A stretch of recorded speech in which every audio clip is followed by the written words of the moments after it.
გამარჯობათ ხირიმელებმა ამ ვიდეოში გასწავლით როგორ უნდა დავამატოთ სასიკვდილი თემა ფორუმში. შევდივართ ფორუმში.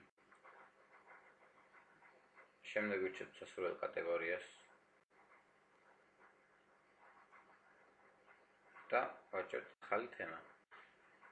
აგვწევთ თემის სათაურს. აქ პოსტს.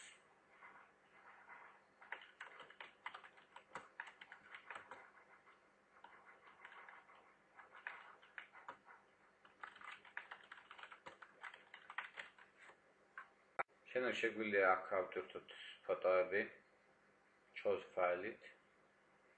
შემდეგ ვაჭერთ გამოქვეყნებას და ახალი თემა შექმნილია. აუცილებლად სულ